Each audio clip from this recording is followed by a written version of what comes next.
Okay, boys and girls, I'm going to show you how to do your table of contents first. So you're going to click on table of contents. You click on the green box. Again, you click on the end until the little line appears that blinks. And then you just backspace all of that. Click on the backspace button until it's all gone. There you go. And then you're going to type in the headings of your book because those are the different sections. And then you'll type what page number they're on.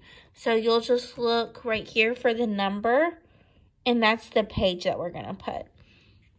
So, for example, my first section is the introduction. So my introduction is on page 3.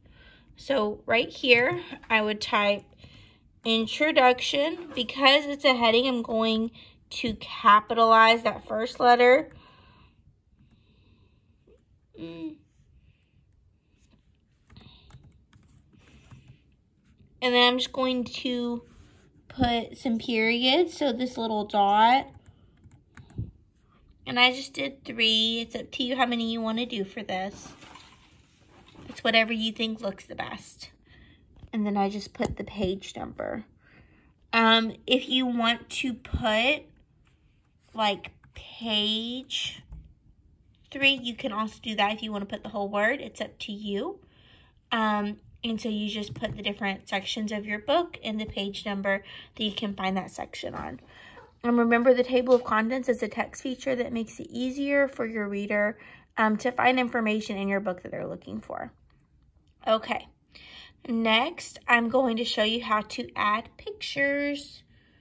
Okay, so we're gonna go here to the introduction. Okay, so maybe my book is about deer. So I'm going to add a picture of a deer. So I'm going to go up here to insert. It's the 4th one. Insert. You might need a grown-up to help you. Insert. And then you click on the first one, image. And then you click on the little magnifying glass for search the web. Whenever you do that, this little box over here appears and you can type in your animal. So deer. And then all kinds of different pictures come up. So you just kind of move down to see all the different pictures. And you try to look for a picture that matches what you're trying to show on that page. For example, if you're doing the diet page, you might want to do a picture of something that deers eat. Or like if you were learning about squirrels, on the diet page, you might want to put a picture of an acorn. So on every page, it doesn't really make sense just to do a random picture of your animal. You want it to kind of go with what you're trying to teach people about on that page of your book. Okay, so I'm just going to pick one that shows deer. Okay, I'm going to choose this one. Insert. Okay, and then you can just click it and you can move it where you want it to be. Then you can use these little squares on the edges to change the size of your picture. And I can move it, I can make it bigger this way, and then I can move it. Whatever you want to do.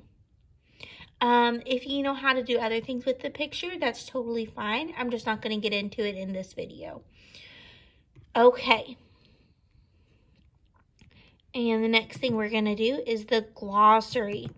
Okay, so you started your glossary last week. You should have gone through and you should have chosen some words to make bold words and typed those words into your glossary.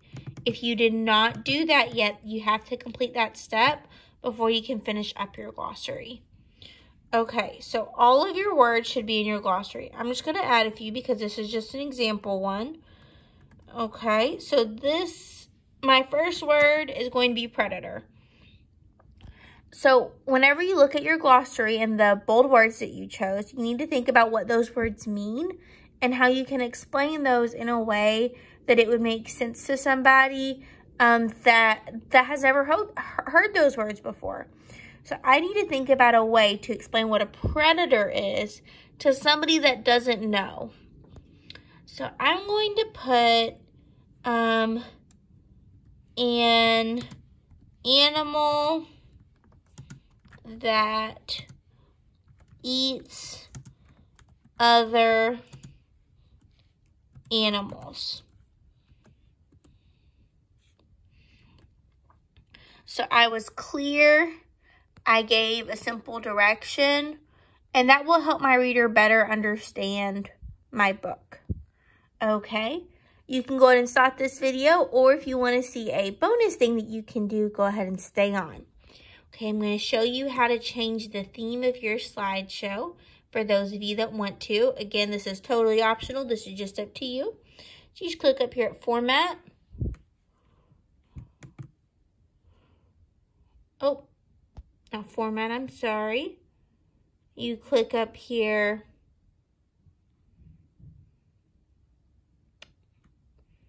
Oh, it's moved.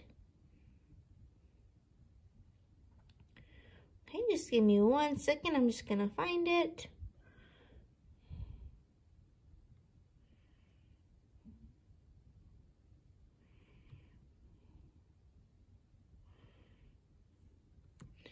I think it's because I don't have the side open all the way. Okay, here we go. Yes, I was in a text box. I'm sorry. Okay, so if yours is doing the same thing as what it just did to me, just click in this gray space on the side and it will change the options up here so that you can change the theme. Okay, so now we're going to click on theme right up here.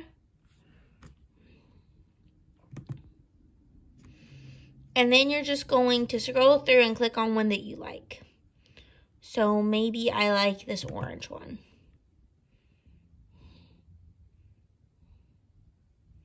Whenever you click on that, it changes your slideshow.